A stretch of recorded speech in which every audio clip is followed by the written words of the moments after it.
Hello, my little mathematicians. Today we're going to review ratios and proportionality and percents. As always, go ahead and pause the video, try it yourself, and then unpause it and come back and join us. Okay. Now that you are back with us, let's go ahead and try number 1. So it says Mrs. Matthias can grade 2 essays every 15 minutes. At this rate, how many essays can Mrs. Matthias grade in 1.5 hours? So we're talking about two things. We're talking about the number of essays that she can get graded and how long it takes her, and they're measuring it in terms of minutes. Okay, so the problem says that she can do 2 essays every 15 minutes. Okay, and normally the first sentence, they give you the two things that go together for your first ratio. And then after that period, then they'll give you one more piece of information, and you have to determine if that goes on the top or bottom, which is why it's helpful to write out what the problem's talking about so you know where to put it. And then you'll have to solve for the fourth missing piece of information. Okay, so in the second sentence, it says, at this rate, how many essays can Mrs. Matthias grade in 1.5 hours? So they gave me hours, which is the time. So you would think I would just put that on the bottom. However, before I just jump to it and write, 1.5, it's in hours. This is in minutes, right? So I need to convert 1.5 hours into minutes.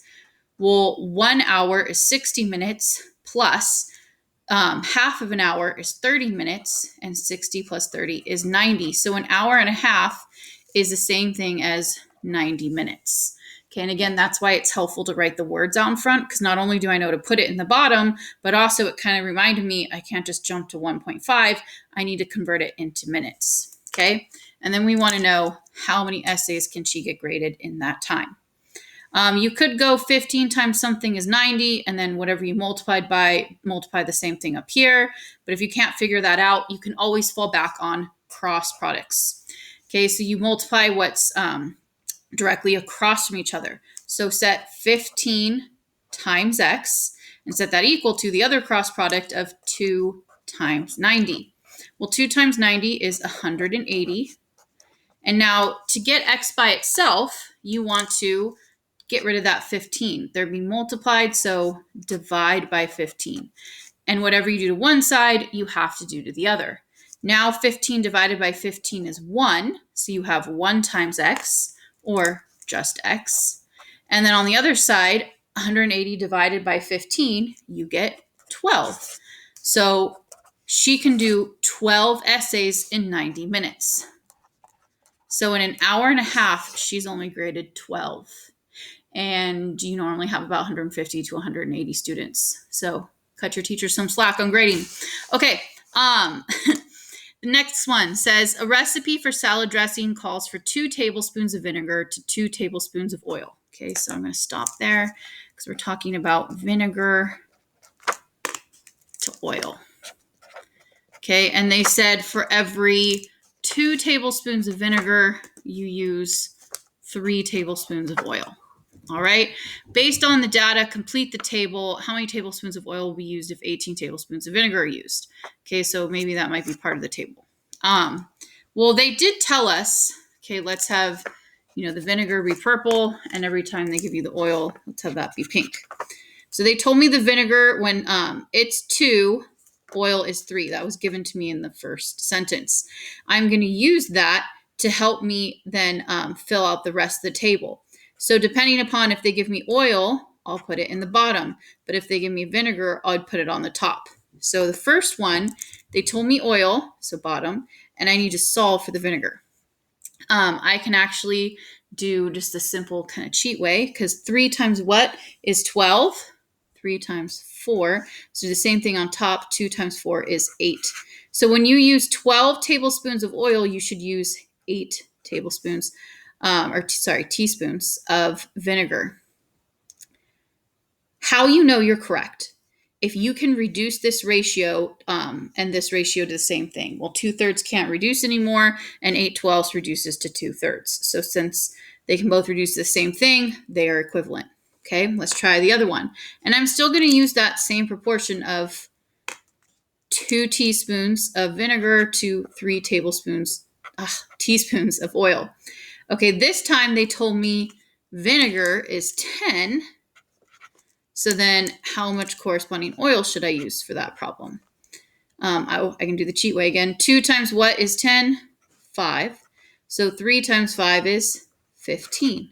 So when you have 2 teaspoons of vinegar, you can use 15 teaspoons of oil. Okay, and then for the last one, again, my same ratio of 2 to 3 is going to help me. Okay, they told me oil, so that's on the bottom. And then if there's 27 teaspoons of oil, how many teaspoons of vinegar should I use? Well, 3 times what is 27? 3 times 9. So do the same thing on top. 2 times 9 is 18. So now we've created an equivalent ratio. When there's 27 teaspoons of oil, you should use 18 teaspoons of vinegar. Okay, so I completed the table. The other thing they wanted was how many teaspoons of oil will be used if 18 teaspoons of vinegar. So if there's 18 teaspoons of vinegar, you should use 27 teaspoons of oil. That's what they're asking. So your answer would be 27 teaspoons of oil. And again, to create equivalent ratios, you always use the one that was given to you, and then you determine where that other number goes on the top or bottom, and that's why it's helpful to know what it's talking about, like what's on the top and what's on the bottom. And you can check yourself if they both reduce to the same thing. You can use this kind of cheat method if it works out nicely. Because 3 times 4 was 12, then I could do 2 times 4 to get 8. But if for some reason you can't just do it that way, you can always fall back on cross products to then solve for that missing number. Okay, let's move on to percents. It says a group of 400 town residents is asked to attend a town hall meeting. Of the 400 residents asked to attend, 36 were able to attend. What percentage of the town residents were able to attend? Okay. So think of it kind of like when you take tests. You put what you got out of the total. So it's part to total or part to whole. So they said that the group has 400 people in the whole town. Okay, and then how many actually came? How many of that group? 36. So then just like when you get a test score back, you get top divided by bottom, and then that will give you a decimal, and then you change the decimal to a percent. So go ahead and divide that in your calculator. 36 divided by 400. If you weren't allowed to use a calculator, okay, top gets divided by the bottom. 400 cannot go into 3 or 36, so I'm going to add a decimal and a 0. 400 can't even go into 360, so I'm going to put another 0. 4 goes into 36 9 times, and so that's then 9 times 0 is 0, 9 times 0 is 0, 9 times 4 is 36. All right, so it went in evenly 0.09 times. If you remember percents, that nice little thing of dip, we're starting as a decimal and we want to become a percent.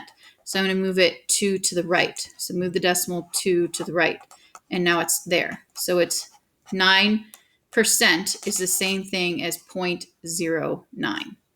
Okay, so 9% of the people came, which makes sense because that's way less than half. Half is 200 people, and we only got 36. So yeah, 9% makes sense. Another way you could have done it is, if you remember, is over of equals percent over 100, and then you don't have to worry about moving the decimal. And is over of is kind of like part to whole. So part to whole equals percent over 100. This is always 100. We don't know the percent. We know the total, the whole group was 400, and the part that came was 36. Okay, you always want to move in the direction towards your x. So can you make 400 become 100? Yeah, if you divide by 4. So 36 divided by 4 is 9. So the percent would be 9%. This is why it's nicer sometimes to do it this way, because then you don't have to worry about moving the decimal. Whatever you get on top will be your percent because it's over 100, right? Okay, let's go ahead and try the next one. The next one says, Todd plans to swim 900 yards in the pool. So far, Todd has swam 45% of the total distance. How many yards has Todd swam? Okay, well, he's done 45% of the total. So that means, remember when we said if you have a fraction followed by the word of some other number, you can multiply? Well, a percent is basically a fraction because it's that number over 100, and 45 over 100 is 0.45. And then of the total distance, and they told me the total distance is 900. So I'm going to multiply 900 times 0.45. So 0, 0, 5 times 9 is 45. That's all used up. So let's put a 0 placement holder. 4 times 0 is 0. 4 times 0, 0 again. 4 times 9 is 36. We add those. 0, 0, 5, 10 plus 1 is 4. There's two numbers after the decimal, so I need two numbers after the decimal for my answer. So it would be, he's only gone 45% of the total. And what is the total? 900 yards. So he's only done 405 yards so far, which kind of makes sense because 45% is almost half. He's gone almost half of 900. Okay. Again, that might have been a little confusing. Some people always like falling back on the is over of equals percent over 100. Or if the is over of doesn't work, then you do part to whole. Okay, so the total distance, so the whole distance he has to go is 900. So what part has he actually done? We don't know, but we know that it's 45%. The percent always goes above the 100. And then this is the part, this is the whole. Okay, can you go from 900 to 100, or do I need to do cross products? Well, luckily, I can go 100 times 9, or 900 divided by 9 is 100. Which way should I go? Always move towards your x. So I'm going to go this way. So 100 times what is 900? Times 9. So I'm going to go 45 times 9. And 45 times 9, you get 36 plus 4 is 40. So you get 405 yards. Okay. Hopefully that was quite a good refresher. And now you remember how to do ratios and percents.